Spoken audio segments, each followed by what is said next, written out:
Hola, ¿qué tal amigas y amigos? Bienvenidos a este 25º capítulo de nuestro podcast Escépticos del Más Acá, producido por la Asociación Escéptica de Chile. En esta ocasión, como es costumbre, nos acompañan Mario y Daniel. Buenas, muchachos. Hola Luis, hola Daniel, un saludo a los auditores. Y este capítulo un poquito antes de las fiestas patrias, un saludo también de fiestas patrias. Hola también muchachos, hola Mario, hola Luis y también un saludo a nuestros auditores. Espero que, si están escuchando en Chile ya estén preparando su fin de semana para un merecido descanso. Sí, porque así como hay celebraciones, ¿cómo podríamos llamarlas en general? No sé, estas son celebraciones a propósito de la patria, ¿cierto?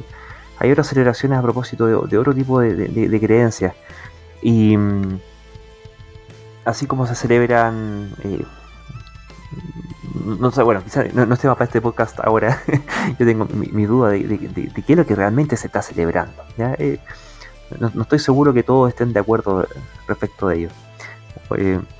Pero bueno, así es, estamos en fiestas patrias y hay hartas cosas que están pasando en esta patria a propósito de momentos constituyentes y esas cosas.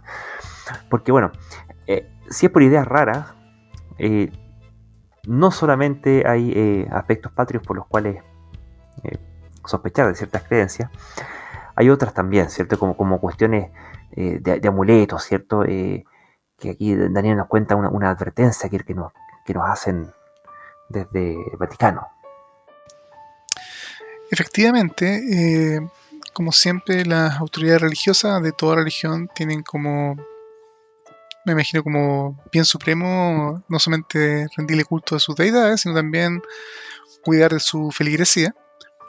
Y por ello es que tenemos un caso muy interesante de cual comentar, que se publicó en un medio que, permítanme un segundo, se llama Así Prensa, que se dedica a todo tipo de temas religiosos relacionados con el catolicismo. Y entonces en este medio se publicó hace algunos días atrás, en agosto, a finales de agosto, una importante advertencia que nos hace un sacerdote, que no solamente es un sacerdote, sino que es parte del colegio exorcista de la Arquidiócesis de México. Y él nos hace la advertencia muy sabia de que no hay que usar lo que se llaman unos amuletos que se llaman ojo de turco, que yo en lo personal nunca probablemente lo he visto alguna vez, pero nunca le había puesto mucha atención. Y para los que nos están escuchando, imaginen un disco probablemente tipo de vidrio, color azul, con una especie de gota blanca, dentro de la cual hay un disco celeste y finalmente un punto negro al medio que parecía como algo así como un ojo. Tal vez un poco parecido a lo que sería como muchas veces las plumas o la forma de las plumas de los pavos reales. Bonito se puede decir tal vez. Y aparentemente este es un símbolo que en algunas partes de Sudamérica, tal vez en México, tiene alguna popularidad y los usa la gente por motivo estético, por lo que sea. Bueno, pero ¿qué pasa con estos entonces ojos de turco? Este sacerdote exorcista nos advierte que, y acá hay una gran cantidad de citas muy sabrosas y muy interesantes, pero nos parte advirtiendo este padre Alberto Medel que, comillas, dice: ningún amuleto es algo positivo y ningún amuleto tiene capacidad de protección. Cierre comillas. Así que eso es una buena advertencia, me imagino. O sea, saber que de antemano este tipo de cosas no protegen, digamos, y que los amuletos no deberían ser algo que uno tenga que tomarse muy en serio como algo positivo. Estamos de acuerdo. Pero, claro, lo cual hasta ahí debería, sí.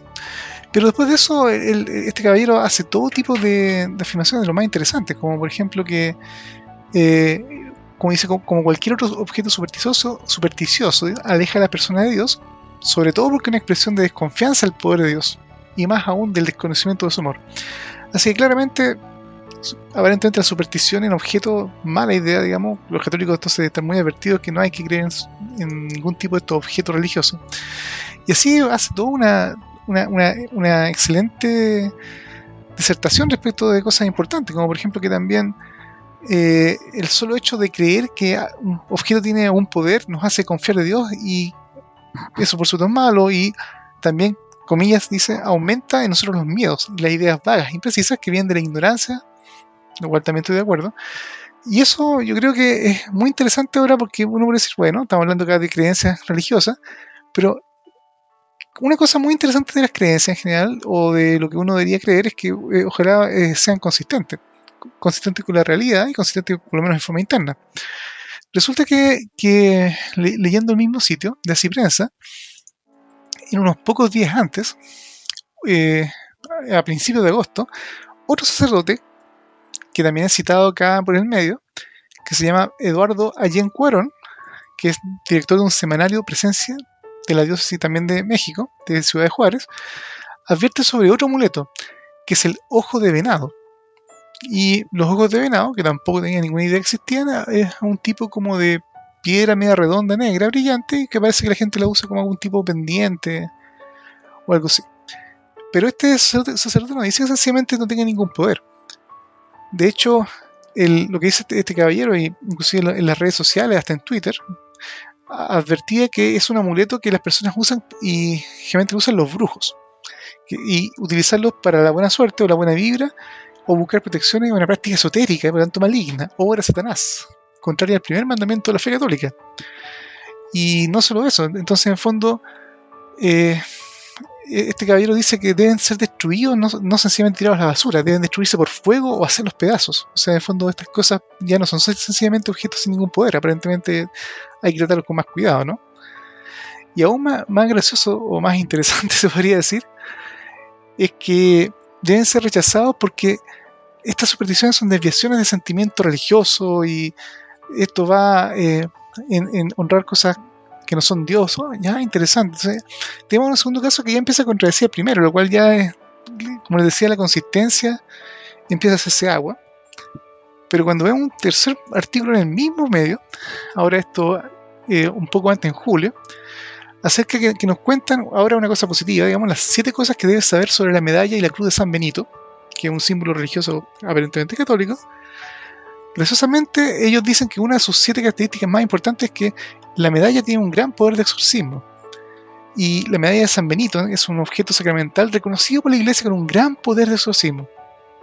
Y entonces ahora uno queda pensando, bueno, estos amuletos y cosas por el estilo, ¿funcionan o no funcionan? ¿Tienen poder o no tienen? ¿Deberían ser objetos que en realidad no tienen ninguna importancia o hay que tenerles miedo?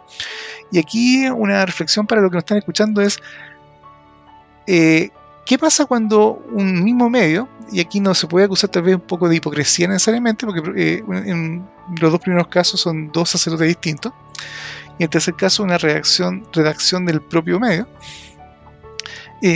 pero va prácticamente en el mismo medio y con no más separación de un mes y medio, no estamos hablando de años de cambio de idea, dicen cosas que son contradictorias entre ellas y son inclusive inconsistentes y sencillamente pisándose unas con otras.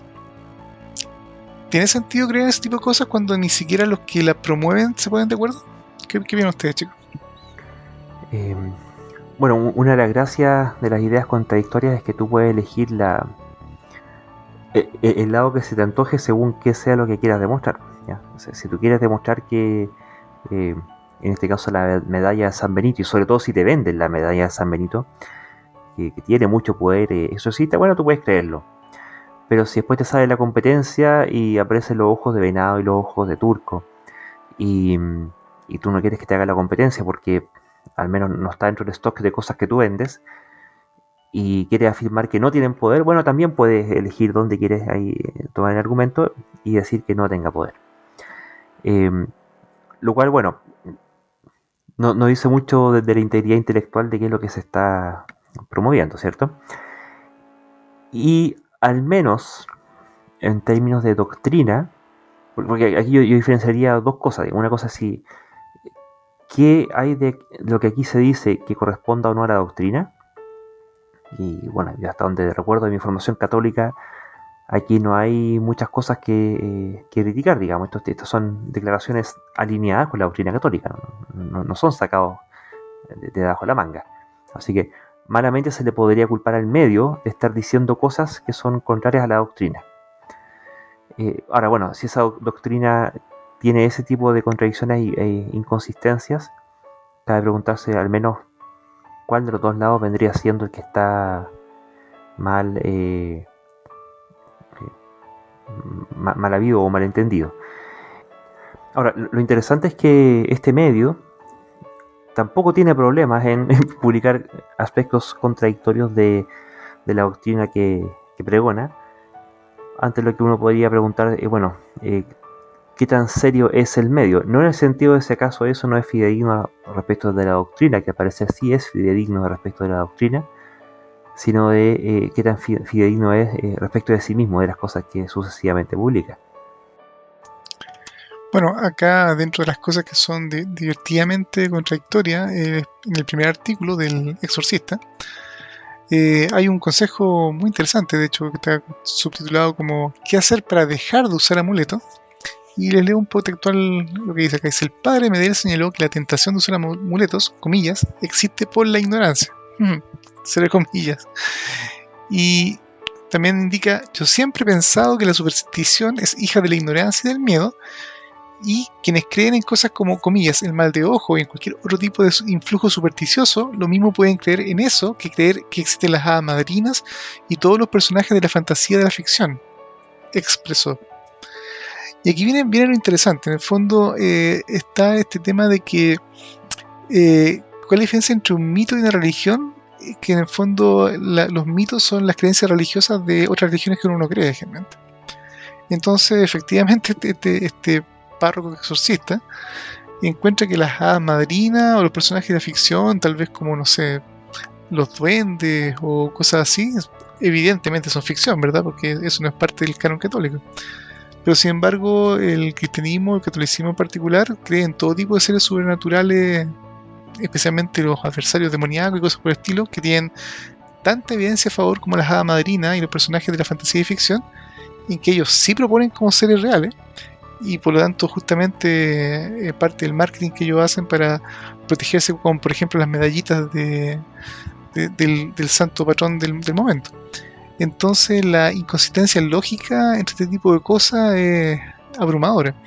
Y lo otro que es gracioso es este tipo de cosas que yo creo que hay que pensar desde el punto de vista de la racionalidad, es que cuando uno encuentra declaraciones así de contradictorias, la pregunta que uno puede hacerse, bueno, efectivamente, a veces en un mismo ámbito, en una misma publicación, en una misma organización, sin duda que pueden haber opiniones que son contradictorias. A veces la gente se contradice o dice cosas diferentes, piensa o cree cosas distintas, pero si es que es un lugar donde se intente buscar, digamos, la verdad de lo que se está diciendo, sin lugar a dudas deben tener algún mecanismo por el cual puedan de esta forma resolver la discrepancia, o algún mecanismo para efectivamente arbitrar, digamos, quién está equivocado y quién no, o tal vez los dos estén equivocados, pero tiene que haber alguna forma precisa de poder discriminar, en el fondo diferenciar lo errado de lo correcto. Pero cuando se tienen para una misma religión o un mismo sitio donde dicen que hay poderes que son reales y que son justamente supersticiosos pero reales, y otra persona dice no, son supersticiosos e irreales, ¿cómo compruebas cualquiera de las dos cosas? O ninguna. Y eso es algo que yo creo un patrón que se ve inclusive también en muchos otros tipos de creencias infundadas. Se ve también, por ejemplo, inclusive en pseudociencia o pseudomedicinas, digamos, o pseudotratamientos que algunos proponen, por ejemplo, que los imanes curan, otros que las buenas vibraciones curan, otros que la energía cuántica cura, y sin embargo ninguno de ellos puede probar lo que dice, y probablemente contradice a los otros, ¿se fijan? Entonces yo creo que es como un comentario entre jocoso y curioso. Situaciones como esta yo creo que están pasando todo el tiempo alrededor nuestro, especialmente en estos tiempos de internet, donde la difusión de ideas de las más variopintas se puede potenciar, digamos, y así como nosotros podemos estar, por ejemplo, comentando este medio católico mexicano, pero con mayor razón justamente yo creo que la alerta para nuestros auditores es que tienen que intentar a veces fijarse muy bien en lo que están leyendo, y especialmente intentar buscar fuentes que sean ojalá consistentes, y no solamente consistentes, sino que además lo que sea que lo pongan hay alguna forma de poder comprobarlo. De lo contrario pueden estar creyendo o cayendo en creerle a un medio o a alguna fuente que le está sencillamente hablando de dogmas y cosas que en último plazo no tienen cómo demostrar. Bueno, yo innumerablemente en este podcast he planteado que este era un problema de nuestro cerebro, de nuestra mente, ¿no es cierto? Nuestro cerebro, nuestra mente evolucionó en un entorno donde la creencia fue vital, digamos, para llegar hasta donde estamos ahora, ¿no?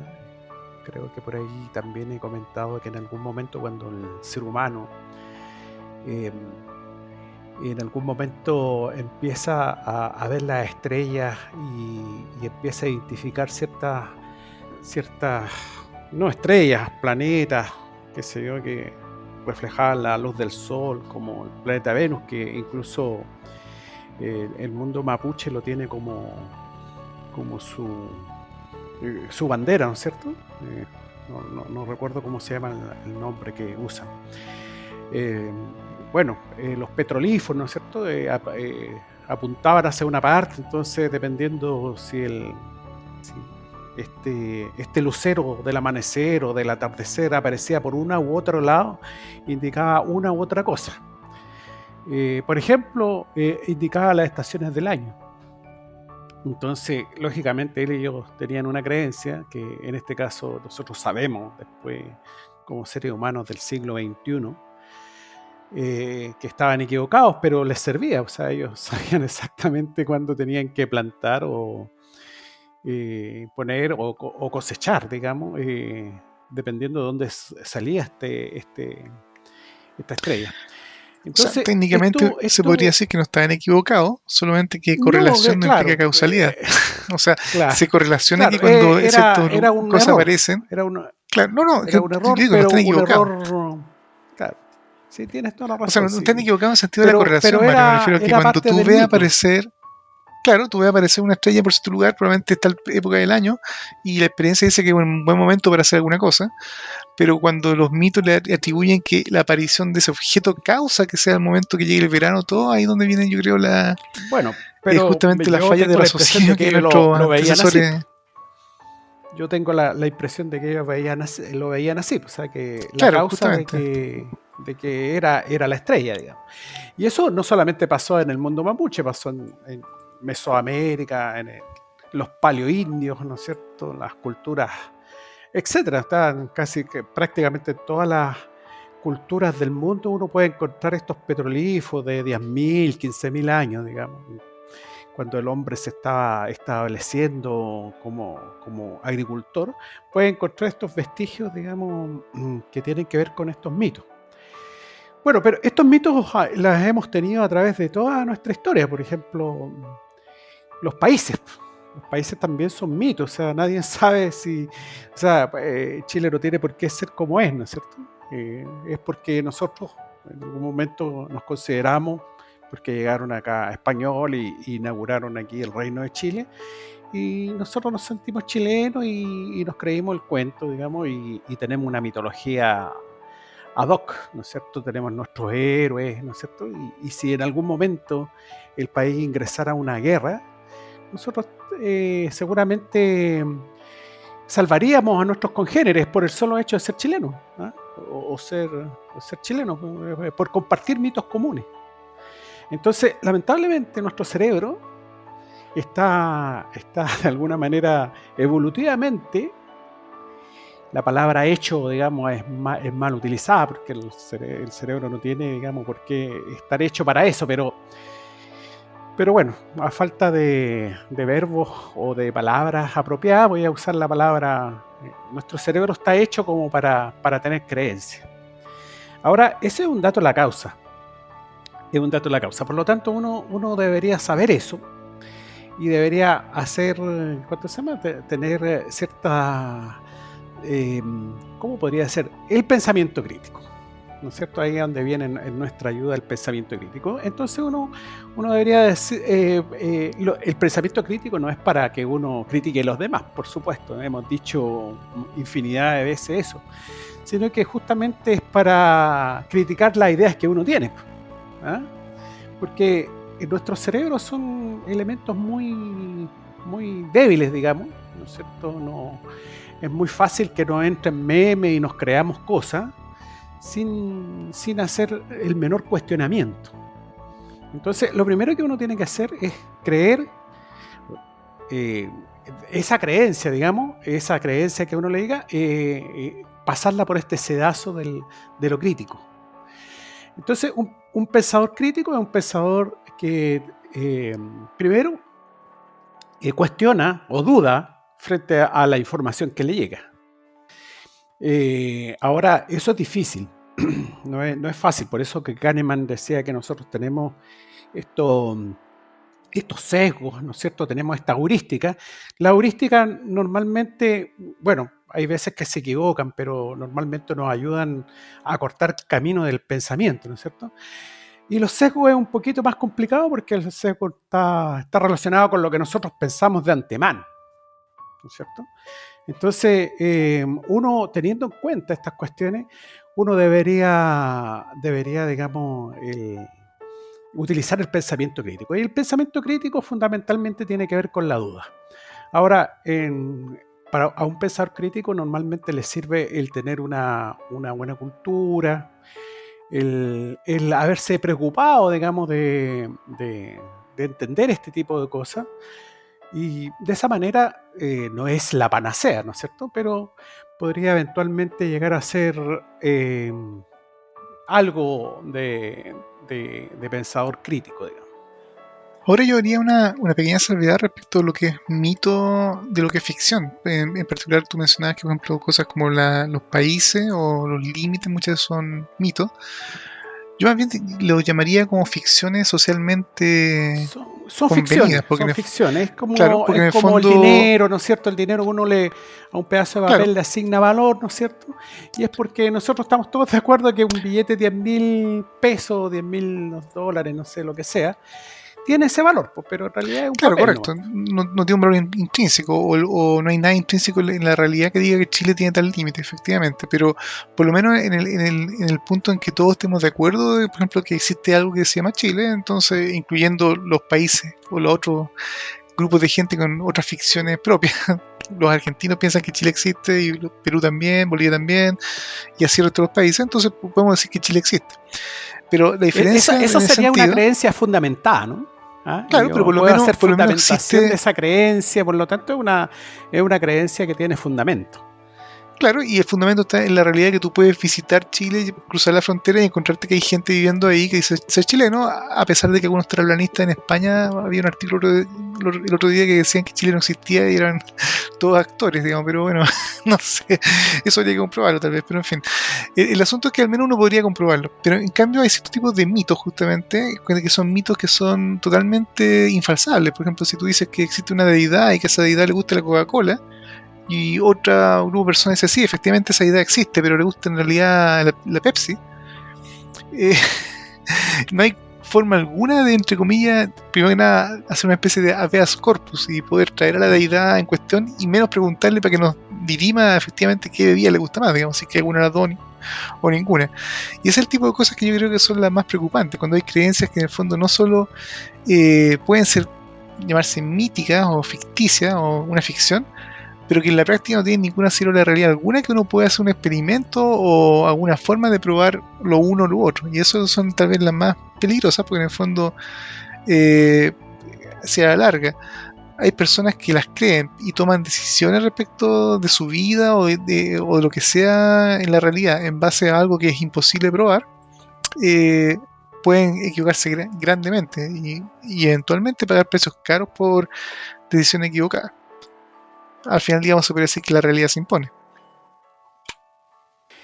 Claro. Bueno, a nuestros sacerdotes, digamos que son los de la noticia, lo que les molesta es que tengan competidores de creencias, digamos.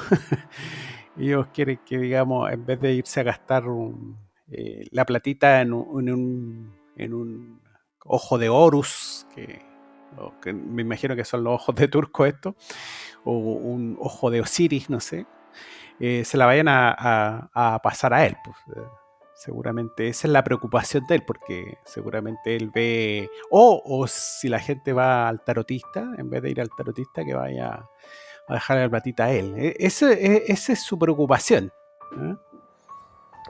Ahora, este amuleto, el ojo de turco, se llama amuleto Nazar, que viene de la palabra árabe Nazar, que significa vista, vigilancia o atención o algún otro concepto relacionado, y que es un amuleto con forma de ojo que se supone que protege contra el mal de ojo. Está bueno, es un ojo contra ojo. Y ahora, este tipo de cuestiones, cuando se creen por fe, por dogma, hemos conversado muchas veces acá que y que es lo que motiva que abordemos el tema, es que no es inocuo, porque suscribiendo ideas absurdas se pasa a la acción en base a esas ideas absurdas y se terminan cometiendo actos absurdos y defendiendo doctrinas absurdas que finalmente terminan impactando a la gente, como como ocurrió ahora recientemente en la Armada de Chile, en la publicación Revista de la Marina. ¿Qué fue lo que comentaron ahí, Mario? Bueno, mira, salió una noticia, digamos, en el diario Universidad de Chile, que había un artículo homofóbico en la revista de la Armada, ¿no es cierto? Entonces, el Ministerio de Defensa, digamos, ordenó un sumario. Yo anduve buscando el artículo, pero no lo encontré, así que seguramente al menos la versión online no está. La anduve buscando. Entonces, en la publicación, lo que se puso ahí fue de que la homosexualidad es una actitud depravada y que destruye la familia.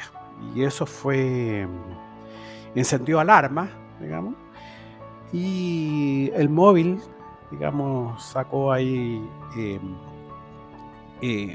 algo para que el ministro de Defensa, el Waldo Procurica, se pronunciara al respecto. Bueno, esto al parecer pasó, y a lo mejor por eso que yo no encontré el famoso artículo, ¿en cuánto se llama? Al menos en la versión online. Ahora, sabemos que las Fuerzas Armadas, digamos, son, o en general las carabineros, todo este tipo de instituciones, son instituciones doctrinarias, ¿no es cierto? Donde justamente nuevamente llegamos al tema de las creencias, ¿no es cierto? Donde tienen que compartir ciertas creencias. Son instituciones ideologizadas, digamos, donde tienen que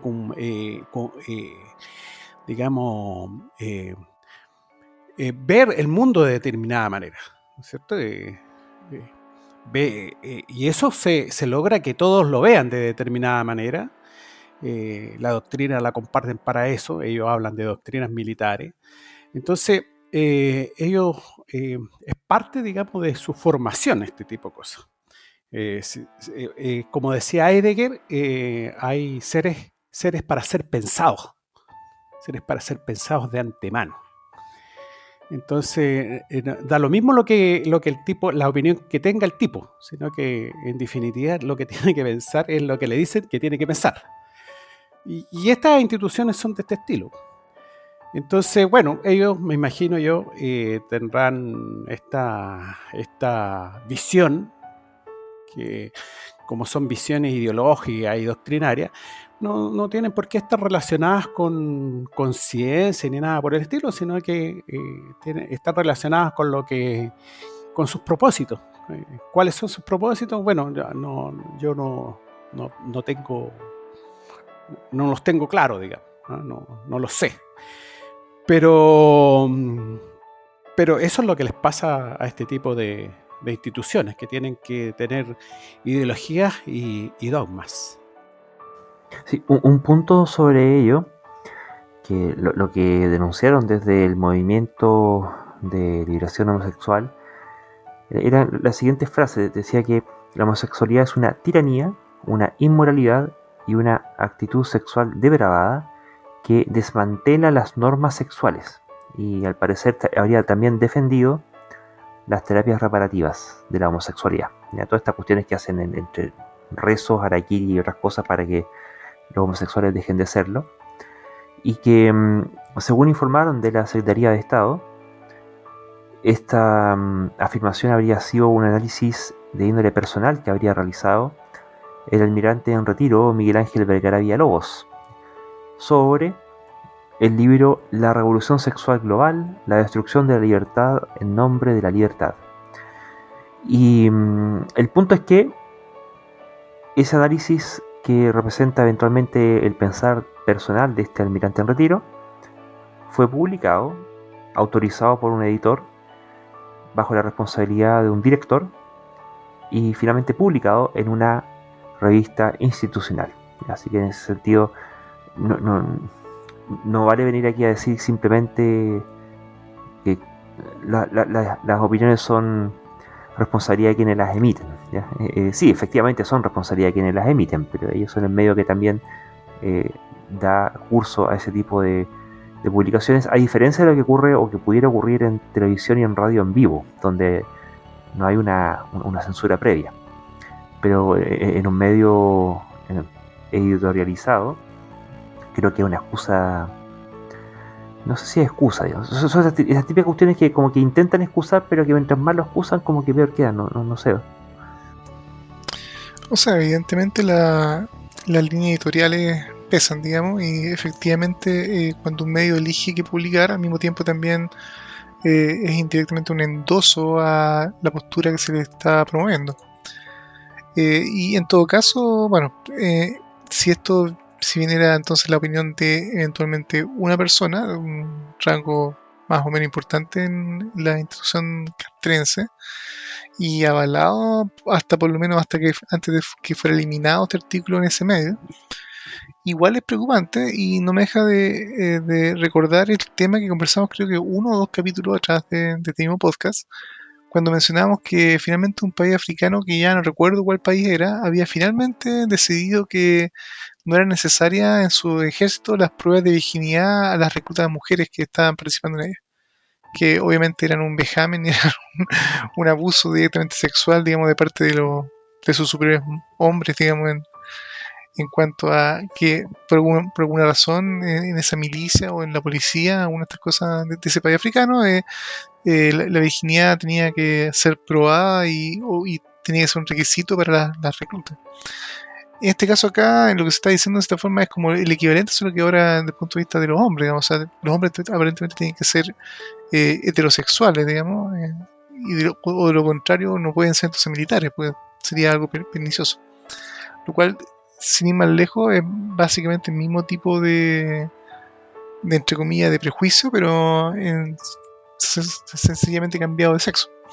Que en fondo se hace diferencia respecto de la sexualidad o de característica de condición o estado de una persona respecto a la calidad de las personas. Es un prejuicio, obviamente, decir que una persona, antes de conocerla siquiera, es una persona que está mal o que causa un daño a la sociedad, sin ni siquiera evaluar, digamos, qué piensa, cómo actúa, cuáles son sus valores. Eso es directamente discriminatorio. Y eso yo creo que en el fondo también, dentro de lo que conversamos, son parte de cierto mito religioso que en el fondo desde tiempos inmemoriales han proscrito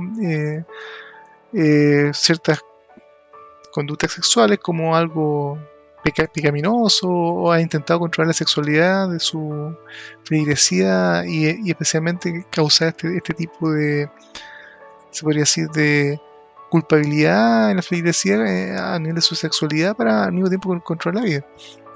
Yo creo que increíblemente en cosas que deberían ser completamente seculares, como es la Fuerza Armada o el Ejército, ese tipo de pensamientos todavía existen, digamos, entre sus miembros y entre instituciones o organizaciones asociadas a ellos, lo cual en pleno siglo XXI es una gran pena.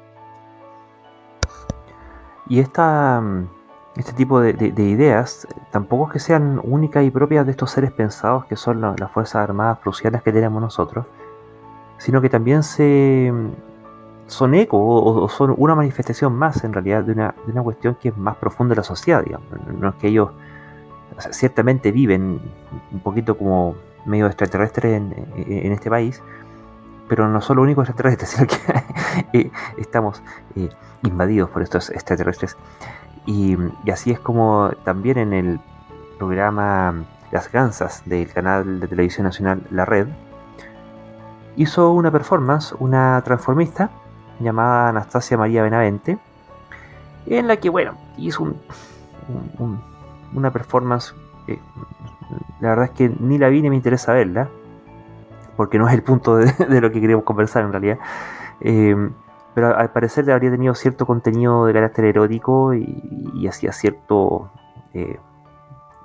¿cómo podríamos decirlo? Cierta entremezcla entre asuntos eróticos, religiosos y qué sé yo. El punto no es ese, el punto es que en Chile existe el Consejo Nacional de Televisión, que es una entidad que recibe, entre otras cosas, los reclamos y denuncias de los televidentes respecto de lo que pudiera haber sido emitido en televisión y que eventualmente pudiera devenir en alguna violación de algún tipo de ley o que busque algún tipo de sanción hacia los canales y o hacia las personas que emiten determinado tipo de contenido. En general no hacen nada desde el punto de vista sancionatorio, pero eventualmente sí hay casos. Y acá ellos reciben estas denuncias y cada cierto tiempo van dando estadísticas, creo que una vez al mes, de cuáles han sido los programas más denunciados. Y es interesante el tipo de argumentos esgrimidos por los televidentes que denunciaron ante el Consejo Nacional de Televisión esta performance que habría sido transmitida por la red y en contra suya la acusación. Y dentro de todas las cosas que se decían, habían dos argumentos bien interesantes que van de la mano con esto mismo. Uno era que se consideraba que esto era un acto pornográfico sadomasoquista contrario a la libertad de culto y que ofende a los católicos utilizando símbolos cristianos. Esa es una de las quejas.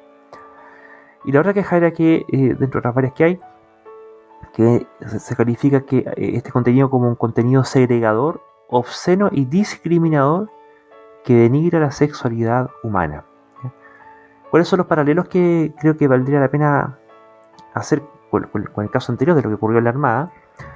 Por una parte, que hablan del contenido segregador, obsceno y discriminador que denigra la sexualidad humana, y ahí nos podemos retrotraer a lo que se afirmaba en en Twitter, ¿cierto? En esta publicación, de que atentaría contra la naturaleza de la sexualidad humana, ¿cierto? Entonces, sigue estando prevalente esta idea de que hubiera de alguna forma definidas ciertas características de la sexualidad humana y que este tipo de cosas de una u otra forma atentan contra ellos. Porque lo que decía este almirante era que la homosexualidad desmantela las normas sexuales, ¿ya? Y aquí en la noticia, la denuncia, hablan de que denigra la sexualidad humana, ¿ya? En este caso, este maridaje entre expresiones eróticas y símbolos cristianos. Por otra parte, está esto de que vendría siendo un acto pornográfico sadomasoquista, que puede que lo sea, no sé, pero que dice que es contrario a la libertad de culto. O sea, es como que por el hecho de haberse exhibido ello, el creyente que emitió este reclamo considera que su libertad de culto habría sido vulnerada. No sé qué es lo que él entiende por libertad de culto, qué es lo que quería entender por ello, pero que en ningún caso se le está impidiendo que crea lo que sea que quiera creer, y no es cierto que exista ese contrariamiento a la libertad de culto. Pero además dice que ofende a los católicos utilizando símbolos cristianos. Y acá, uyuyuy, nos topamos con ¿qué? Con una cosa que hemos aquí discutido en numerosas ocasiones, ¿cierto? La ley antiherejes. Claro, la ley antiblasfemia. Aquí lo que está alegando este católico es blasfemia, ¿cierto? La ofensa del sentimiento católico. Y bueno, afortunadamente en el caso de Chile no existe una ley de esas características. Felizmente, pero ha habido iniciativas para intentar establecer una ley de esas características, ¿ya? Pero ese es el tipo de cuestiones que muchas veces nos escandalizamos de las teocracias de Medio Oriente, donde sea que haya, pero que aquí siempre están a la vuelta de la esquina, están ahí. Eso son parte de la sociedad. Claro, yo no sé, pero yo si funcionara en esa lógica, sencillamente me protegería con mi grupo de creencias, no, pues no iría a ver o ver cosas que atentan contra mis creencias, digamos, ¿no?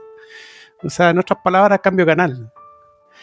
Eh, eh, no sé, es una cuestión. Yo me imagino que ¿cuánto se llama? Que es difícil determinar cuándo algo es una ofensa, porque ese programa está claramente destinado a cierto público. ¿Ah? Entonces, yo no sé, en realidad, estos señores no sé qué estarían haciendo viendo ese programa, digamos. Porque así como hay público A, me imagino que hay productos para ese público, habrá un público B con productos para ese otro público. Yo tampoco vi el programa, no tengo idea. Sí supe de lo que pasó, pero no, no veo el programa, no lo vi. Entonces no tengo idea realmente qué es lo que pasó. Ahora, independiente de que eventualmente haya habido o no una ofensa, una cosa son el daño que puede causarse una persona a otra, y eso es fácil de lograr, digamos. O sea, el daño más típicamente flagrante sería el daño físico. Si yo voy y golpeo a alguien en la cara, sin lugar a dudas lo voy a dañar, lo voy a desangrar, le va a doler, le voy a causar secuelas, digamos, y eso puede ser demostrable a nivel de examen médico.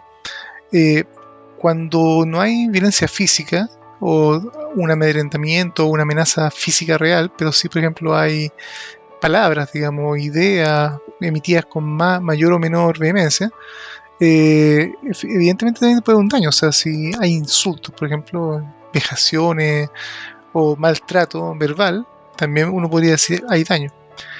Pero todo eso también puede ser más o menos demostrable.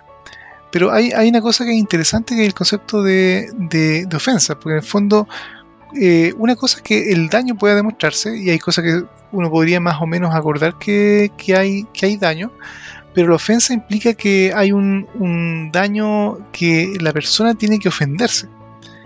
O sea, la ofensa tiene una acción también que va en la persona ofendida, que es la que tiene que tomar la posta y decir, oh, esto me acaba de ofender. Yo me acabo de considerar dañado por esto que acaba de ocurrir, o esto que acabo de ver, o esto que me acaban de decir. Y en ese sentido, yo creo que muchas de estas personas a veces de distintos, y no solamente religiosas, pero de muchos constructos sociales, grupos, clubes, ideas políticas o lo que sea, tienden a tener, como quien se dice, una piel muy delicada, digamos, en donde ven ofensa y se ofenden por cosas que, visto en forma ecuánime, ni siquiera deben ser un tema. O bastaría que la persona decía no ofenderse para que no sea ofensa. Podría decir, ya, no estoy de acuerdo con lo que dijiste, encuentro que está equivocado, o no me gusta. Pero la ofensa es justamente una actitud activa del ofendido. Así que en ese sentido, cuando las personas claman cierto daño por ofensa, hay que mirar con mucha atención si realmente existe un daño real o es una victimización media, se podría decir, forzada para, entre comillas, lograr algún efecto político, tal vez, entre comillas, en las decisiones de grupo, digamos, especialmente generalmente para castigar, censurar o coartar la libertad de acción o movimiento del supuesto ofensor. Y eso yo creo que en fondo en realidad va en contra de en realidad la libertad de otro. No hay, yo diría que uno de los argumentos más o menos falaces, yo diría, más comunes para intentar coartar la libertad de otro es acusar que lo que otro hace y puede hacer con cierto grado de libertad a mí me ofende. Y eso se ha visto mucho, yo creo, en todas las épocas. Con la diferencia que antiguamente, tal vez, y si hablamos de 100 años atrás, las ofensas, por ejemplo, justamente religiosas, no eran solamente una acusación a un consejo de televisión o algo que se ventilara en Twitter, sino que muchas veces significaba acciones de organismos como la Santa Inquisición o las autoridades religiosas de turno, que podían capturar a las personas, podían torturarlas y hasta matarlas. todo en base a acusaciones de haber ofendido a alguna cosa religiosa y acusaciones que podrían incluso no ser ciertas, pero bastaba la acusación muchas veces para castigar al ofensor y torturarlo hasta la muerte. Así que ese tipo de actitudes no son nuevas. Y yo más bien diría que muchas veces debería ser el habeas corpus, justamente que requieren. Si una deidad se siente ofendida, esa deidad es libre de presentarse y mostrar cuál es el daño que se le hizo. De lo contrario, todos estos abogados de las deidades invisibles dañadas, mejor que se guarden sus comentarios hasta que su deidad realmente muestre la cara. Bueno, y además súmese que es como un problema genérico de estos delitos de ofensa, es que quien determina qué es lo ofensivo es totalmente unilateral de parte de quien se ofende, ¿sí? No hay una claridad previa de cuáles son las cosas que, incluso si quisiéramos conceder que fuera atendible la reclamación de ofensa, el listado a priori tampoco existe. Tú siempre puedes sacar nuevas cosas que te ofenden, y en la medida que la ofensa en general esté proscrita, siempre puedes inventar algo que te ofenda y queda finalmente a merced y en mano de la presunta víctima el erigirse como víctima de forma antojadiza, y incluso hasta pudiendo elegir al victimario, ¿sí? Es una cuestión bien rancia. Aquí incluso en Chile, me acuerdo de este gallo, ¿cómo se llama? El Papa Francisco, también por su momento está cacareando en contra de la ofensa religiosa, ¿ya? No es un tema nuevo, es un tema que las religiones sistemáticamente empujan por establecer. Países como la India, en España, tienen temas que persiguen por ese tipo de delitos. Y no olvidemos también que ahora que en Chile, que estamos teniendo una convención constituyente para tener una nueva constitución para Chile, hubo un acercamiento del diputado de Renovación Nacional, el tocayo tuyo, ¿cómo se llama? Eduardo Urán, y se acercó a la mesa, o sea, en un movimiento que se llama... Ay, déjame, se me escapó el nombre en este momento. Es la mesa constitutiva, la mesa directiva de la Convención Constitucional, que se reunió con el representante de Iglesia y Entidad Angélica. Claro. Bueno, ya me acuerdo del nombre, pero de la agrupación de los evangélicos. Bueno, se juntaron juntamente con la mesa ampliada en la constituyente, porque ellos estaban buscando que fueran considerados ciertos valores cristianos en la redacción de la Constitución, en particular lo que ellos llaman el derecho a la libertad religiosa, de culto, de conciencia y libertad de enseñanza, todos esos temas, los cuales de no cumplirse o no estar considerados... esto fue la mesa ampliada evangélica, ¿sí? Eso fue de no estar considerados en la Constitución, ellos llamarían a rechazarse. Además hay un tema de amenaza política, ¿cierto? Una amenaza finalmente, claro. Entonces, decían, bueno, cosas que decían que no decían, ellos decían que, bueno, que muchísimos cristianos evangélicos creen en el respeto, el pluralismo, la diversificación de la fe hacia las expresiones espirituales de los pueblos originarios, no con aire hegemónico respecto a una creencia en particular, sino que conviviendo en igualdad de condiciones bajo el marco de un Estado laico, ¿sí? Pero aquí el punto es hasta qué punto promueven estos valores cristianos a conveniencia, porque lo que ellos están llamando libertad de culto, como he dicho, derecho a la libertad religiosa, es selectivo respecto de cuáles son los valores cristianos que están queriendo que queden plasmados en la Convención Constitucional, porque bueno, hay muchos más valores cristianos, ¿cierto? Si es que lo que quieren son valores cristianos, porque hay otros valores cristianos que también están en juego, como por ejemplo la separación entre lo que es de Dios para Dios y lo que es del César que sea del César, ¿cierto? Como por ejemplo que, bueno, si ellos quieren cobrar sus diezmos a sus feligreses en beneficio de su pastor, y eso es lo que vendría siendo de Dios, porque en base a a preceptos religiosos que argumentan teológicamente ese diezmo, pues al César le corresponde lo que es del César. Y ahí lo que debiéramos estar considerando serían, bueno, los impuestos sobre ese diezmo y los impuestos al territorio, o las contribuciones así llamadas, por los templos. ¿Sí? Serían como los dos grandes impuestos que actualmente la Iglesia habitualmente son beneficiadas de forma asimétrica respecto de otras instituciones no religiosas. Y no nos olvidemos que hace poco, cuando hubo en una de las sesiones de la Convención Constitucional, hubo uno de los constituyentes que participa en la Convención Constitucional, que hizo un escándalo porque pusieron una bandera de mapuche, pero no habían puesto una bandera evangélica, ¿ya?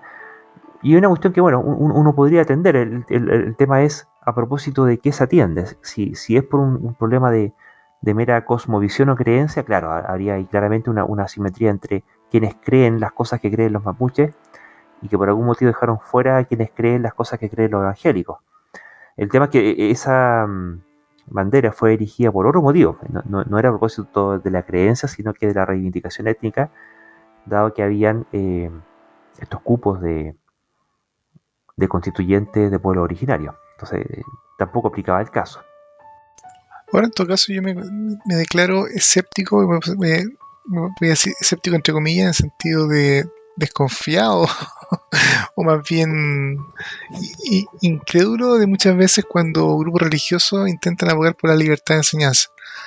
En particular, que mencionaste uno de los temas que estaban ahí como un punto constitucional, porque en el fondo la libertad de enseñanza en general si uno analiza como en su semántica, suena como algo bastante razonable, pero generalmente lo que yo he visto en muchos grupos que intentan imponer o abogar por lo que se llama esta libertad de enseñanza, en realidad no es libertad de enseñanza para todos, sino en realidad es la libertad de estos grupos de ser libres de enseñar solamente su visión, especialmente a las generaciones más jóvenes, lo que se llamaría adoctrinamiento, y su libertad de censurar o justamente bloquear otro tipo de enseñanzas que ellos no quieren a esos mismos educando, y tener completa libertad de hacerlo sin que ninguna autoridad civil o secular pueda, entre comillas, permitir a las personas que se formen con una visión global, completa y libre.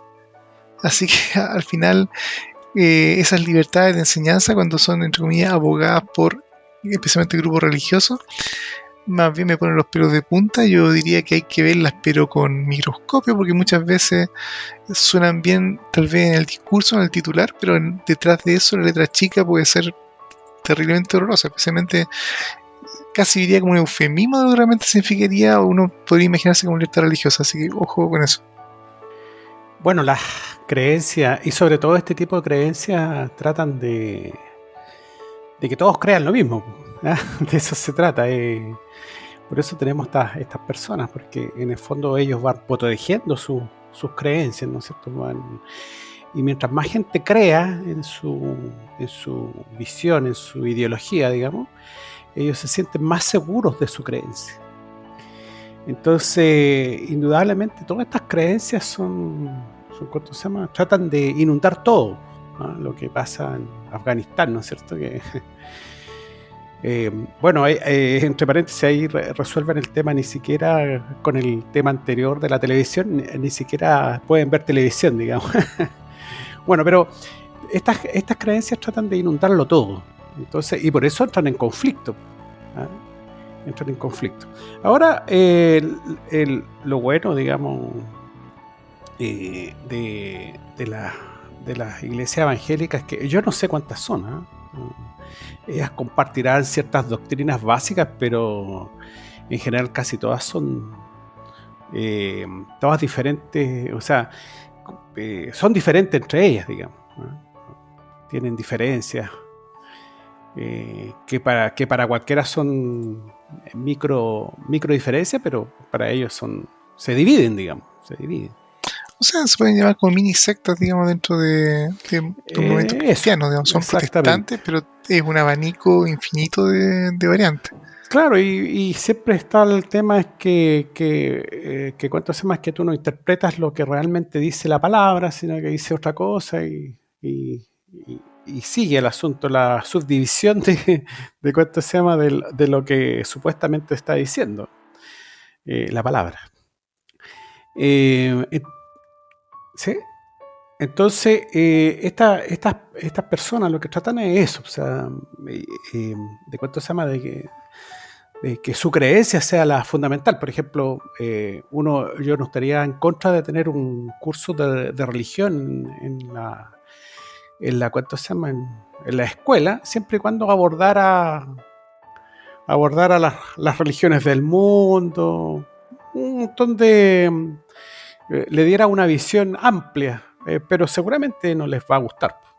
Seguramente no les va a gustar, por lo que O tú sea, decías. ese tipo de cosas, lo que se llama, Es los cursos se llaman prácticamente religiones imposible porque en comparadas. el Y fondo generalmente es el quieren tipo de cosas transmitir. que, claro, lo que tú mencionas, Claro, Mario, son las pero no les religiones gusta comparadas. eso, Y eso claro, seguramente y eso no. no es claramente atentaría contra su libertad, libertad de enseñanza, probablemente. Que les impusieran que, por Claro, ejemplo, a los niños le claro, enseñen de otras religiones.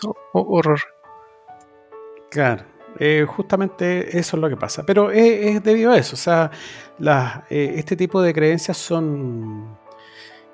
tratan de crecer, de ir creciendo, y por eso es tan importante ir teniendo adeptos, digamos, y cada vez más. Y de esa manera todos van creyendo lo que yo creo y me siento más seguro de esta creencia que a veces dudo de ella. Y eso tú mencionas de la fragmentación en este caso del cristianismo, de muchas religiones, por ejemplo, casi todas las religiones principales o las cuatro principales que existen en el mundo, del cristianismo, el islam, todas las creencias budistas y de hindúes, por mencionar yo las cuatro principales como grandes troncos o ramas. Si uno empieza a leer fino, todas ellas tienen multitud de sectas diferentes que varían a veces, o que pueden, al revés, digamos, tener un cierto tronco comunes o ciertos dogmas o doctrinas comunes entre todas ellas, pero a su vez diferencias en el lado más fino que hace que miembros de dos sectas distintas consideren que el otro está completamente equivocado y que los únicos salvados, los únicos que realmente ven la luz, digamos, y tienen la verdad son ellos y no los de la secta del lado. Y esa fragmentación, y que puede seguir hasta el infinito, va un poco de la mano de lo que yo mencionaba, que en el fondo todo ese tipo de variantes son imposibles de demostrar quién de estas dos, de las tres, de las cuatro, de las 1000 sectas distintas o de variaciones distintas es el que tiene la razón. Y eso contrasta mucho con lo que pasa, por ejemplo, en cosas un poco más seculares y más concretas como lo que pasa en ciencia, donde no es que en todo caso haya siempre consenso y donde todas las respuestas estén zanjadas, pero por lo general tiende a pasar que cuando hay temas que son polémicos, efectivamente pueden haber también tantas opiniones como científicos estén opinando acerca del tema e investigando. Pero a la larga, cuando finalmente aparece el experimento o aparece la evidencia científica que es replicada, evaluada, analizada y comprobada, las visiones y los resultados y las conclusiones tienden a converger. Y por ejemplo, no es como por ejemplo, se puede decir que cada científico del mundo piensa que la masa de electrones es una cantidad distinta o que la fuerza de gravedad depende de la opinión o de cuán fuerte alguien desee que sea, por ejemplo. Todo ese tipo de cosas, cuando están basadas en la realidad o que son comprobables, tienden a converger. Entonces, cualquier tipo de doctrinas, ideas o cosas medias raras donde se ve que hay más divergencia que convergencia, yo creo que tiene que ser un signo de alerta a cualquier persona que quiera, como dice Mario, ser un pensador crítico respecto de poner mucha atención a lo que le están diciendo y si realmente hay asidero para abrazar alguna de esas N.000 alternativas que están proponiendo como la única verdadera. Bueno, tú diste en el clavo, estás dando la diferencia que hay entre una idea, las ideas son contrastables, y una ideología. Una ideología no es contrastable, es algo que tú tienes que creerlo nomás. Ahora, ese tipo de divergencias, tanto ideológicas como, entendiendo ideología tanto en el sentido descriptivo como normativo, es que no solamente divergen respecto a qué es lo que creen, sino que incluso al momento de argumentar o de reclamar derechos, empiezan a aplicar el mismo tipo de mayéutica religiosa, no mayéutica, hermenéutica, no sé, religiosa, eh, para buscarle la quinta pata al gato y ver de qué forma retorcida interpretar los derechos de forma contraria a lo que están establecidos. Porque, por ejemplo, bueno, solamente precisar un punto, en el tema este de la bandera, fue un reclamo que hizo el constituyente Luciano Silva, ¿cierto? Conservador de derecha, de evangélico, por la ausencia de la bandera evangélica. Pero aquí el obispo Emiliano Soto, que es el presidente de esta mesa ampliada evangélica, explicaba que, en sus palabras, dice que en la constitución actual no existe la libertad religiosa, sino que la libertad de conciencia, que ha sido limitada para justamente las personas que profesamos una fe distinta a una fe supuestamente oficial que puede existir en Chile. Aún existe discriminación religiosa en Chile, no todas las espiritualidades se pueden realizar de buena manera. Yo me pregunto, ¿de qué sombrero sacó el conejo este gallo? ¿Ya? Porque habla de una fe supuestamente oficial que formalmente no existe.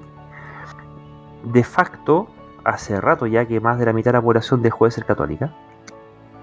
Como ya casi 10 años, no sé, estamos un buen rato ya que pasamos esa brecha. Dice que Es cuestión de ver cuánta se ha gente fue a limitado ver la al libertad Papa. religiosa, ¿sí? En pos de la libertad de conciencia. Y cuyo objetivo ha sido limitar en lo que vendría siendo la expresión de esta religiosidad en estas personas que profesan una fe distinta a esta fe oficial que no existe. ¿Sí? Y en base a ello reclama que existe discriminación religiosa en Chile. Puede que haya o no discriminación religiosa en Chile. Yo en parte le concedería parcialmente el punto, en el sentido de que no todas las espiritualidades se pueden realizar de buena manera. Pero no me queda claro que el fundamento que él esgrime, que justificara su afirmación de que hay discriminación religiosa en Chile, fuera atendible. Lo que él dice de que hay una fe oficial y que la limitación de la libertad religiosa a una mera libertad de conciencia fuera el medio a través del cual se ejerce esa discriminación. No me queda para nada claro ahí. Creo que el salto conceptual que se pega, por lo menos a efectos de la declaración que dio, no se sigue. Es que lo que pasa, Luis, es que yo creo que hay que leer un poco entre líneas lo que dice y a qué se refiere con esta libertad religiosa versus libertad de conciencia. Porque la libertad de conciencia implica que, por ejemplo, alguien se puede oponer a ciertas cosas o hacer ciertas acciones por su libre conciencia y soberana conciencia. Por ejemplo, que yo creo que caso paradigmático sería hoy lo que se discute con respecto a leyes de aborto libre.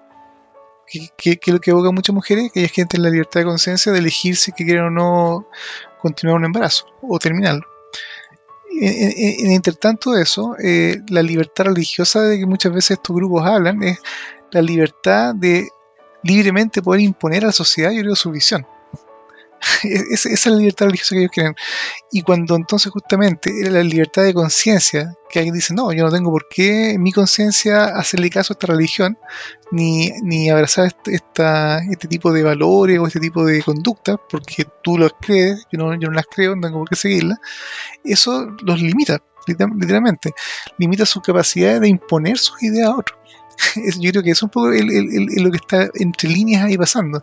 Y a ellos les apesta muchas veces esta idea de que no pueden ya, como tal vez los viejos tiempos, digamos, imponer justamente su libertad religiosa, entendida como la libertad de la religión correcta, que justamente el que propone eso profesa, al resto de la sociedad.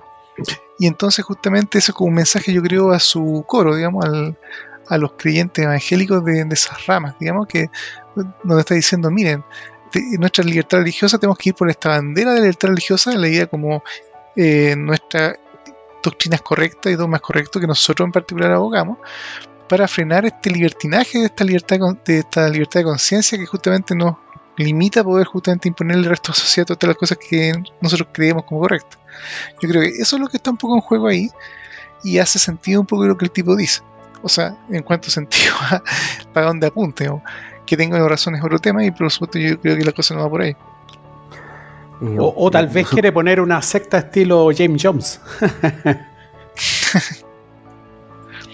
Ahora, lo que también al final yo creo pasa con todo esto, estos grupos religiosos que van a seguir existiendo, digamos, con o sin nueva constitución, digamos, y van a seguir existiendo por muchos años en muchos países, es que en fondo las religiones tienden a ser hegemónicas, yo creo que esa es la verdad. Y, por ejemplo, cuando hablábamos de que antiguamente en muchas partes del mundo existían leyes antiblasfemia que eran draconianas, digamos, y que podían significar castigos corporales y físicos, hoy por hoy, por lo menos en la gran mayoría de Occidente, supongo, y supongo, digamos, con gran mayoría, y ojalá que se puede citar en todas partes, ya no existen leyes antiblasfemia que, por ejemplo, caigan en necesariamente castigos físicos, pero sí muchas veces hay países donde todavía hay penas punitivas o de cárcel para la blasfemia, supuestamente. Pero el hecho es que, claro, la mayoría de los países occidentales, Europa, Sudamérica, Norteamérica, a nadie le pueden dar latigazos, por ejemplo, por ofender tal vez las inclinaciones religiosas de alguien. Pero no recibe latigazos no porque tal vez los creyentes ofendidos, digamos, no quisieran dárselos, sino que justamente por estas libertades de conciencia que se han impuesto gracias a la ilustración, yo diría los últimos 200, 300 años, ya no pueden dar el latigazo a los herejes o a los que por libertad de conciencia no necesariamente aceptan los preceptos religiosos tradicionales. Así que en el fondo, este tipo de luchas que se están dando hasta el día de hoy, que van a seguir probablemente por muchos años respecto a estas cosmovisiones del mundo, valga la redundancia, y de lo que inclusive debería plasmarse en una constitución y deberían ser los lineamientos del país, digamos, y de cualquier país. Y este interés justamente puede tender algunos tentáculos y meter el dedo en ese tipo de reacciones para tal vez defender la libertad religiosa, así, entre comillas, de imponerse estos valores cristianos, entre comillas, a nivel inclusive legal, es algo que van a seguir y se va a seguir intentando por mucho tiempo. Así que yo creo que y espero que en el fondo la actual convención constituyente pueda llegar a textos que sean ojalá lo más seculares posible, donde la verdadera libertad religiosa, entendido como la libertad de todo ser humano de profesar la religión que se le antoje o ninguna si es que es su elección, esté protegido y nadie se le imponga por razones religiosas ningún tipo de creencia o costumbre que sea única o exclusiva o asociada a alguna religión en particular. Y eso es lo que yo creo que en el fondo el secularismo en realidad apunta, y es la verdadera libertad. La libertad del individuo, no de la libertad de la religión. Bueno, yo suscribo totalmente tu tesis, Daniel. Efectivamente, nunca hay que ver con inocencia las declaraciones de alguien que en paralelo lidera conciencias a partir de la fe y está haciendo lobby político, ¿ya? Eso no tiene nada de ingenuo, ¿ya? Y tomando un poco lo que decía Mario, yo creo que la diferencia de estos tipos con los otros gurúes es que los otros gurúes se suicidan junto con su gente, y aquí no, pues los muertos no pagan y el muerto no disfruta. Entonces aquí la idea es aumentar el capital del rebaño para que rente más manteca, ¿ya? Entonces ahí por lo menos esperaría que en principio no lleven a ese tipo de exterminios colectivos, sino que mantengan la mayor cantidad de vida posible, porque así pueden estrujar lo más posible. Y lo otro que me hacía ruido a propósito de esto de la libertad de enseñanza es que nuevamente se contrapone esta libertad entendida para dos lados, como decías tú, Daniel, ¿cierto? De una cosa la libertad de la conciencia del individuo versus la libertad de la religión para imponer, ¿sí? Porque una cosa es tener la libertad de poder enseñar lo que tú quieras, eso es una cosa, y otra cosa distinta es que tú tengas el derecho a ser educado. Y ahí se contrapone el demandante con el oferente, ¿cierto? Una cosa es que yo necesite que me eduquen y que sea mi derecho, y otra cosa distinta es que una de las formas en las cuales se pueda satisfacer ese derecho es que tú enseñes, ¿sí? Y que de todas las formas posibles de enseñar, tú pides tener todas las formas posibles de enseñar. Y ahí no necesariamente hay un match directo entre la satisfacción de un derecho de la necesidad de ser educado con qué es lo que se pretende y se busca con esta libertad de enseñanza. Y además que, claro, no es solamente la libertad de elegir un programa y con ello, por cierto, de propagar cierta ideología, sino que surge la pregunta, bueno, para que una sociedad prospere y tenga cierto nivel de cohesión, si es que acaso se quiere que haya cohesión en la sociedad y no una compartimentalización de la sociedad.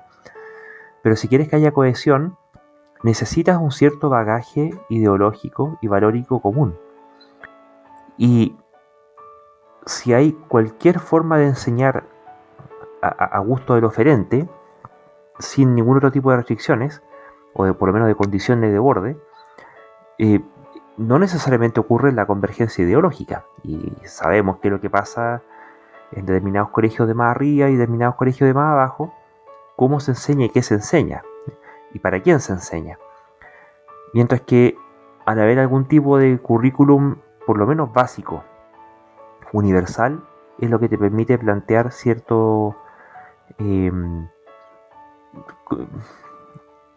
cohesión valórica entre las personas. De modo que todos estemos entendiendo lo mismo cuando hablamos de la república, que finalmente lo que nos da como paraguas institucional, ¿cierto? De todos los chilenos. Y que, bueno, tú puedes tener libertad de enseñar más cosas, y eso en principio no tendría por qué ser limitado, pero no a expensas del currículum común, ¿sí? Yo creo que ahí hay una cuestión que acá en Chile, por motivos ideológicos, se ha resistido fuertemente. Y bueno, ¿y esto por qué es importante? Porque claro, si no tenemos el currículum común y valórico que nos cohesiona como sociedad y siendo ciudadanos de una república, aparecen personas proponiendo monarquías, por ejemplo. ¿O no, Mario? Sí, exactamente. Bueno, primero que nada, los estados, frente a lo que estabas diciendo tú anteriormente, los estados nación, digamos, como esta república, se tienen que preocupar de que la gente que vive en el país, digamos, comparta ciertos mitos, ¿no? Ciertos mitos que están relacionados con la república, con la patria, ¿no es cierto? Y para eso existe una visión de la historia, ¿no es cierto? Del país, de los valores del país, etcétera, etcétera. Bueno, en relación a lo que tú comentas, Lucho, hace unos tiempo atrás salió una candidata por el partido Igualdad, candidata al Senado, de nombre Ana Vergara San Martín. Imagínate, más encima tiene el apellido de uno de nuestros libertadores, de la hermana, del hermano país de Argentina, ¿no es cierto? Que cuánto se llama, que así ni corta ni perezosa, ¿cuánto se llama?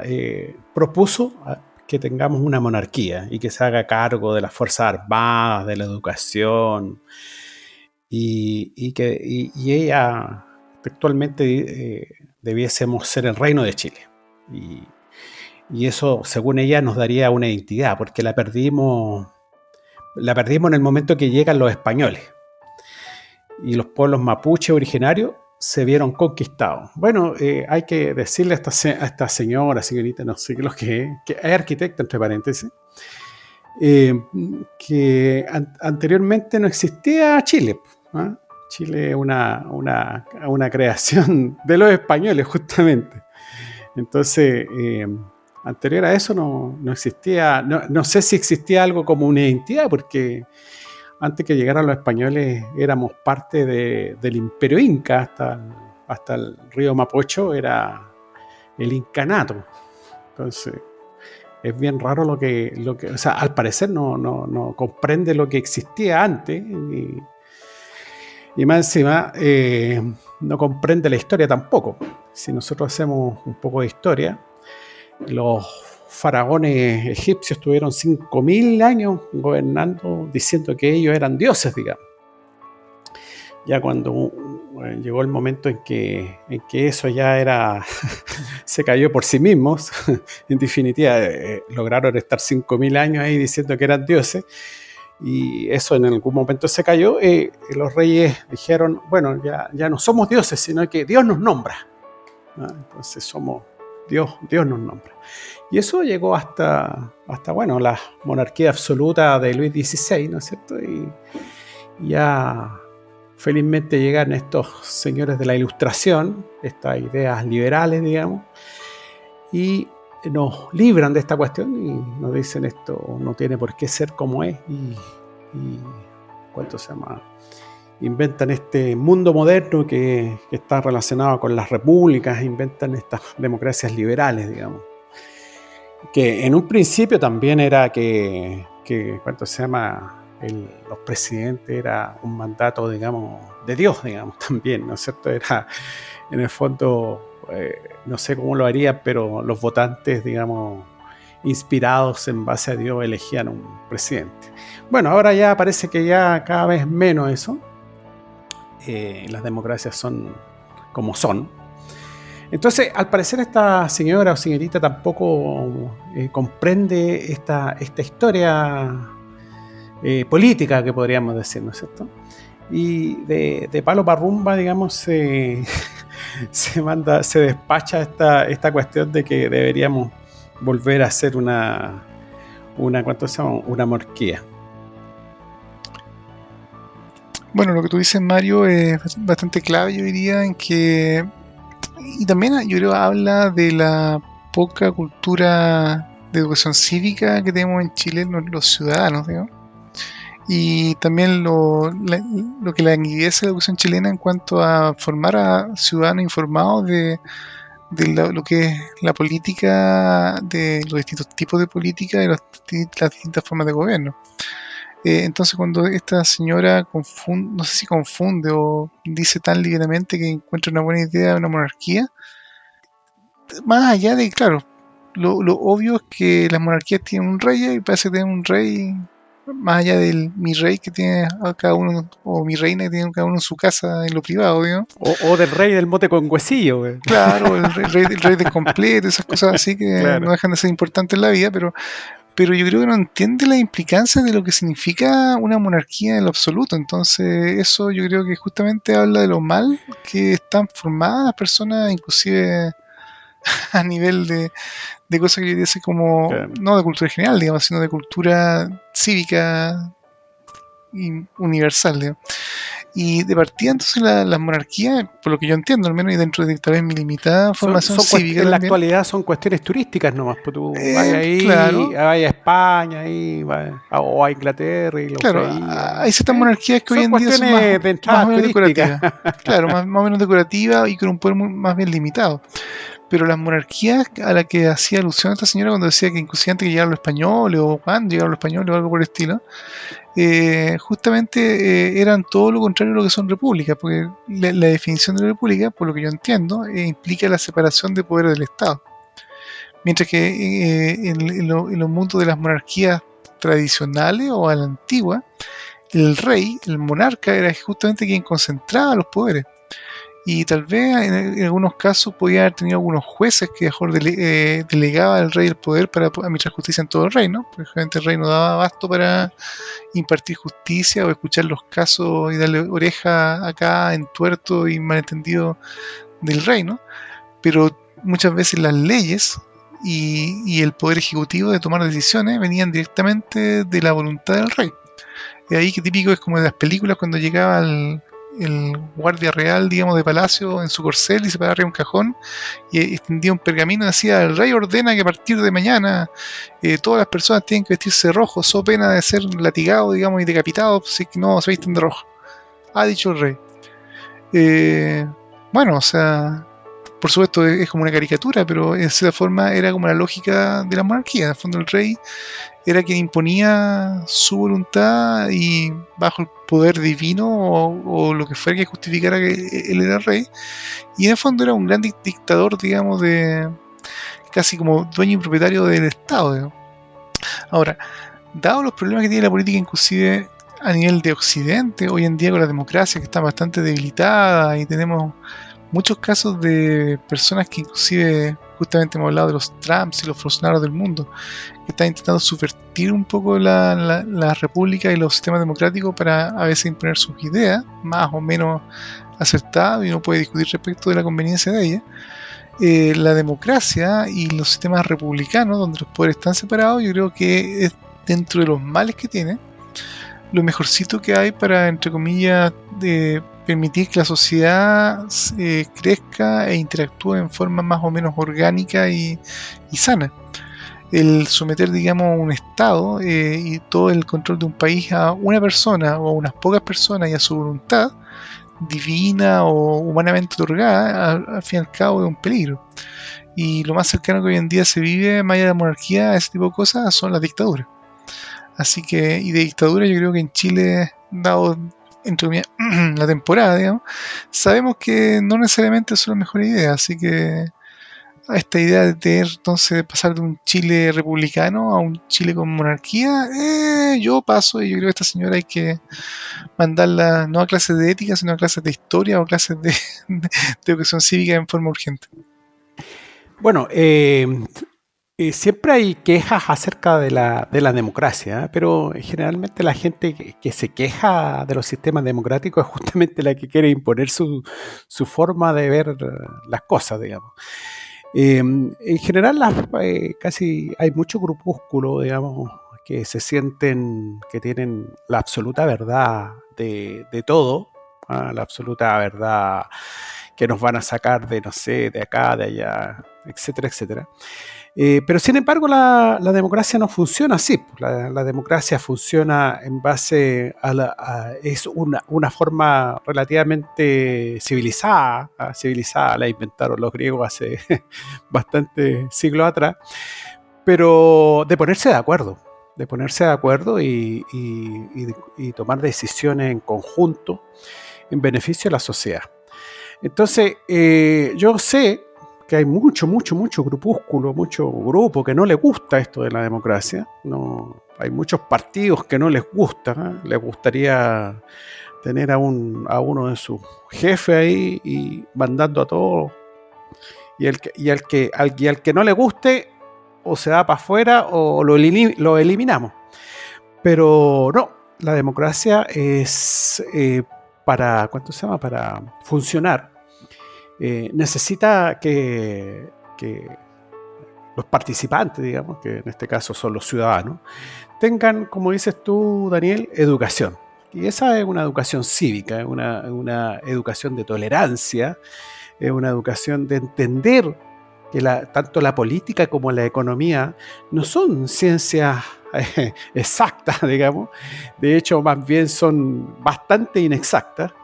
Y yo, digamos, siendo marxista, siendo libertario, siendo liberal, siendo demócrata cristiano, siendo lo que sea, cooperativista, no tengo la razón. En general, las visiones ideológico-políticas no son verdades, ¿ah? No son verdades. Por lo tanto, si yo pienso que de esta u otra manera se pueden resolver los problemas, tengo que ser humilde y pensar de que el otro que me está diciendo tal vez exactamente lo contrario, tal vez tenga la razón, o más aún, tal vez ambos tengamos la razón y tengamos que ponernos de acuerdo en cómo resolver eso.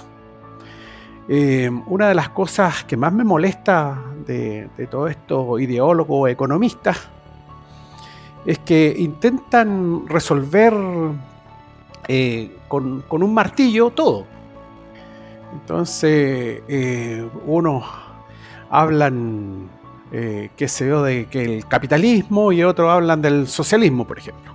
Bueno, hay cosas en las cuales el socialismo las resuelve bastante bien y hay otras en las cuales los mercados, el capitalismo las resuelve bastante bien. Entonces, en el fondo hay que aprender a utilizar este tipo de herramientas dosificando esto. ¿Ah? Si no se trata de tener un puro el martillo de oro, que le llaman la falacia del martillo de oro, ¿no? Entonces hay que aprender a eso, hay que aprender tolerancia, y para eso se necesita esta educación cívica, donde la educación cívica no solamente nos enseña cómo se organizan los estados, sino que el aprender, digamos, de todo este mundo que es, como dije anteriormente, totalmente inexacto, ¿ah? Donde no hay verdades absolutas, e ir sacando lo mejor de todos estos mundos. Bueno, y sin ir más lejos, esta candidata al Senado, que es una parte del poder legislativo de una república, es la que está proponiendo una monarquía, ¿cierto? Monarquía viene de mono y arcos, ¿cierto? Que es un solo gobierno, donde todos los poderes están concentrados en una persona.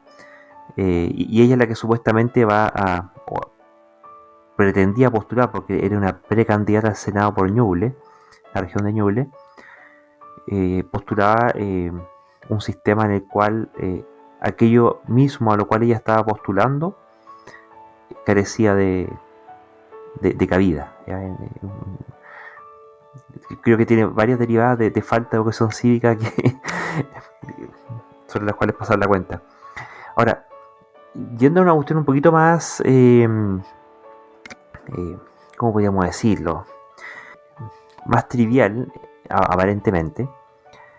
Tenemos una noticia que apareció en Canal 13, que habla de un supuesto niño ruso que decía ser parte de la Fuerza Aérea Marciana, y que habría realizado ciertas afirmaciones cuando él tenía 11 años y que era muy pródigo, nació en el año 96, y que supuestamente él, según decía su madre, ya a los 2 años era capaz de leer libros, a los 3 ya tenía conversaciones sobre el universo y la cantidad de planetas que existían, lo cual está bien, digamos, pero no es particularmente pródigo. Son cosas que tú puedes conversar con un niño de 3 años,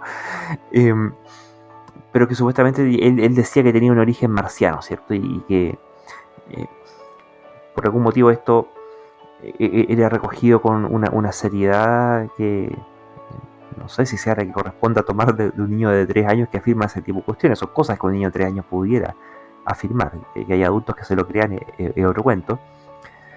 Y este niño, cuando yo tuviera 11 años, aparentemente habría hecho una serie de afirmaciones maravillosas que hablaba muchas cosas de nivel científico, pero que en su momento estaban lejos de poder ser comprobables, y que 14 años después, ya por ahora, por estos años, se habrían supuestamente comprobado algunas de ellas con complicadas ecuaciones de astrofísica y que hoy en día son utilizadas. El punto es que en la misma nota hablan de que, bueno, finalmente no se puede localizar al niño, que la ubicación es un misterio, que solamente existen rumores, que viviría de bajo perfil en una ciudad rusa, o que el Kremlin lo tendría bajo custodia, o ¿a qué queríamos llegar? Digamos que más allá de la veracidad de los dichos de este niño, en caso de que el niño existiera y que efectivamente hubiera dicho lo que dijera, que hablaba de que hayan secretos en la gran esfinge en Giza, ¿cierto? Y que se sería en una parte detrás de la oreja del famoso monumento que está ahí en Egipto. Que bueno, no sé si será cierto eso o no, yo tengo mis dudas. No sé si habrá habido un niño, y este niño en particular, que haya dicho ello, no lo sé.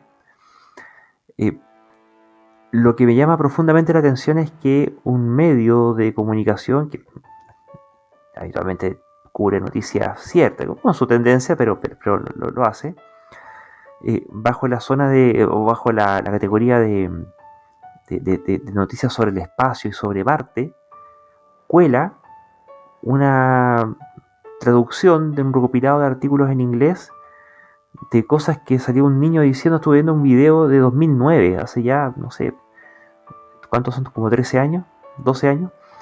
Y yo me pregunto, a propósito justamente de esta tipa que habla de monarquía en época de república, de estos evangélicos que reclaman derechos que no son. Tenemos otros temas que algunos que no hemos tocado, dado el lapsus que tuvimos. Hay algunos temas de lo que ha venido ocurriendo con la convención y todo el tipo de pseudo noticias que se han armado en torno a ella. Que aparezca un canal de televisión dándole esta cobertura como si fuera un tema serio, como si fuera un tema, un misterio, ¿no?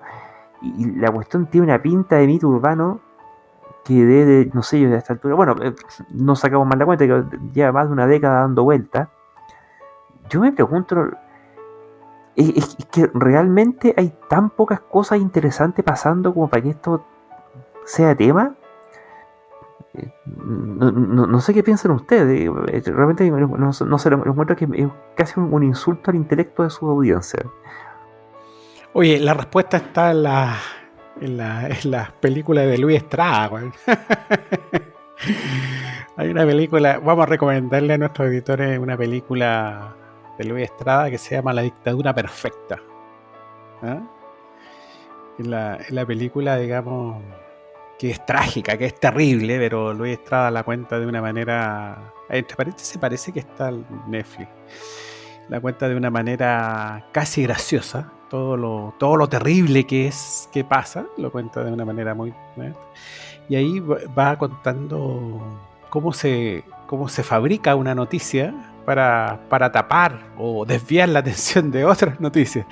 No sé si será en este caso eso. Yo pienso que en todo caso la prensa amarillista, digamos, así publicando cosas no muy comprobadas, pero que suenan demasiado espectaculares para ser ciertas, pero por lo espectaculares te defienden, ha existido de mucho tiempo. O sea, los pasquines estos medios así como de los años 50 que decían llegaron los ovnis, cosas por el estilo, siempre han tenido algún tipo de eco muchas veces, inclusive a veces medio serio. Y de cuando en vez, especialmente dado que ahora a través de los medios digitales está muy de moda los temas virales, todo inclusive ya, yo he visto con mis propios ojos, créanme, en los noticieros, digamos, chilenos muchas veces, cuando literalmente ahora dice, veamos lo último viral que apareció en YouTube o en no sé qué, que está de moda. Entonces los medios tradicionales están intentando nutrirse de lo que es el circo, digamos, que está demandando la audiencia. En el fondo, estas cosas llamativas y probablemente muy noticiosas e impresionantes, pero que su veracidad puede ser tal vez discutible, pero que importa. Si a lo mejor suena muy bonito y está medio de moda y está medio viral, algún editor medio flojo todo lo traduce o sencillamente lo copia, lo pega y ya tenemos una nueva noticia en el medio. Y esto, yo creo, los medios tradicionales en general, uno esperaría que sus estándares sean un poco mejor que los de, no sé, de algún medio muy pequeño tal vez o informal, pero de vez en cuando probablemente también van a pisar palito. Y se han dado más de un caso donde medios formales, a veces hay ciertas noticias justamente de tipo mito urbano, realmente fake news a veces, que han estado medianamente bien redactadas o que suenan bastante impresionantes y que a veces han estado dando vuelta inclusive una cantidad de tiempo no menor, digamos, ni siquiera son recientes, o sea, no es algo que se inventó esta semana o hace un mes atrás, pueden haber estado varios meses dando vuelta y de pronto algún medio indio, algún medio de, no sé, de una parte de un poco mejor pelo lo toma y justamente ahí hubo algún periodista, editor o practicante que necesitaba rellenar tal vez la página todo y encontró esta noticia sin mucha veracidad, la publica. Y como este es un medio y ahora es justamente como un nivel de impacto, se podría decir, a nivel periodístico un poquito más serio, algún otro medio tal vez parecido y tal vez con un poquito más de impacto lo queda mirando y dice, oh, que publicamos esta noticia, mira, viene esta fuente que igual es como parece a nosotros, lo publica y de pronto se produce una avalancha y han llegado a veces pelotudeces, digamos, o boludeces intragables e infumables, terminan llegando hasta casi medios nacionales de, digamos, tradicionales o latinoamericanos, todo, hasta que ya llega un punto en que la cuestión empieza, todo el mundo empieza a levantar la ceja diciendo, ¿qué? O sea, llegaron los marcianos a Plaza Italia, digamos, y cuando ya la cosa llega al nivel de ridículo suficiente, empiezan los desmentidos y muchas veces las cosas empiezan a bajarla. Eso yo creo, lo he visto pasar en los últimos 2 o 3 años un par de veces. Así que yo creo que la explicación es básicamente la gente le gusta a veces creer cosas sin mucho fundamento hasta que sea interesante. Y este tema de la viralidad y de esta avalancha de información que todos lados, todos los medios están luchando por conseguir la atención de la gente, hacen que yo creo que nuestros estándares actuales de periodismo sean bastante más pencas, digamos, más malos que lo que existían anteriormente cuando los periodistas tenían que reportear y probablemente escribir sus notas, digamos, en borrador a mano y ahí las tipeaba. Entonces todo era más trabajoso y probablemente nadie se iba a dar el trabajo de hacer mucha redacción y mucho tipeo de algo no Daniel, comprobado. ahí iban a Roswell, pues. Cuando También, se reporta, iban a Roswell. claro. Se colocaban algunos, ¿cómo se llama? Unos cuantos rollos de aluminio bajo el brazo, envolvían algún árbol y sacaban una foto y era primera plana. Entonces sí, o sea, pues digo, o sea, eso ha pasado por todos los tiempos, pero hoy por hoy, digamos, en los tiempos modernos, este tema de la viralidad yo creo es lo que está primando en los medios.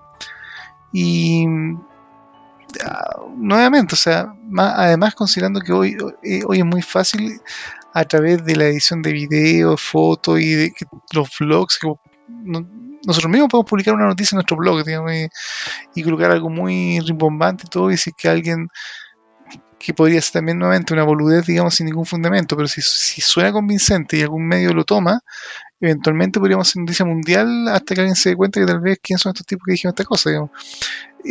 Puede pasarle a cualquiera y muchos medios a veces coquetean con esta noticia solamente por tal vez el clic justamente y la atención. Así que, ¿quién era este niño ruso que se lo llevaron los rusos justamente? Y que justamente hizo milagros que nunca fueron demostrados ni muy bien explicados.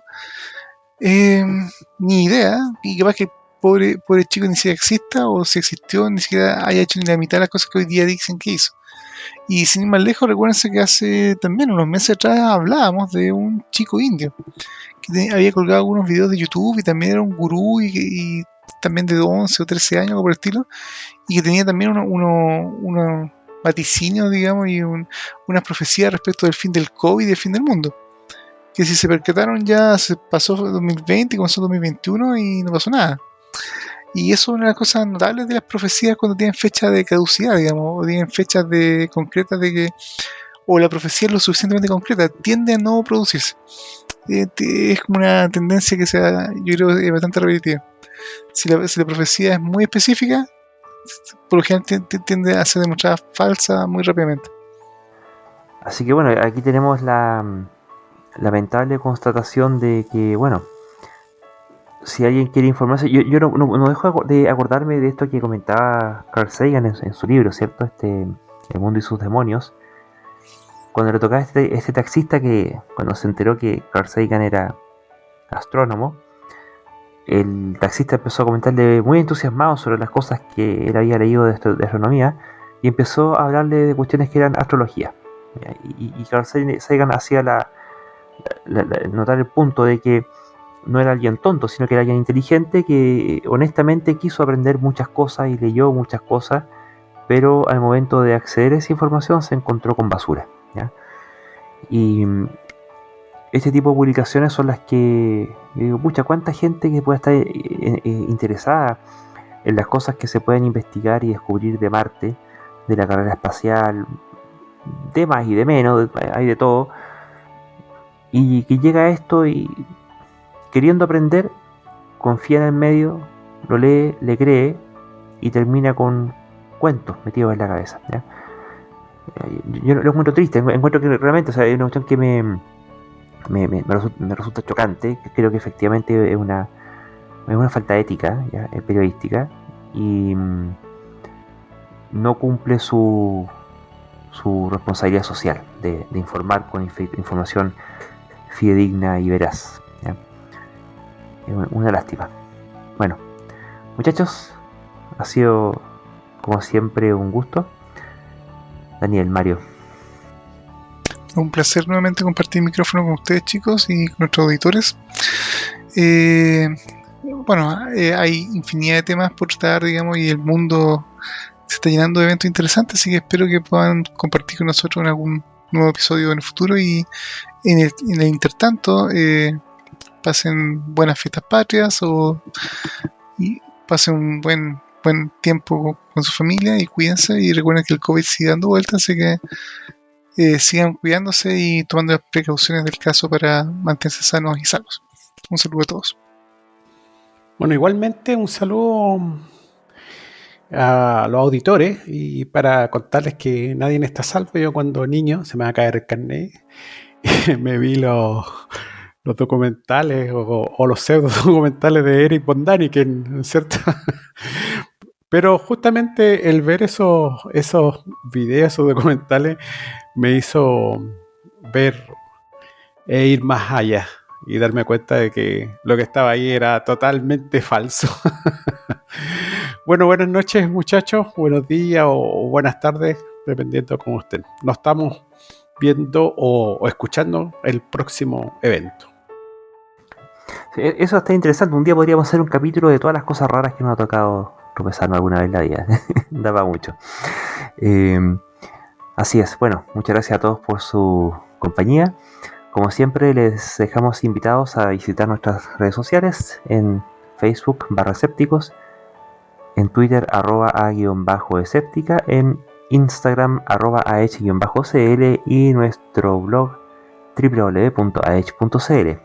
Nos estamos viendo en una próxima entrega de Escépticos del Más Acá. Hasta pronto.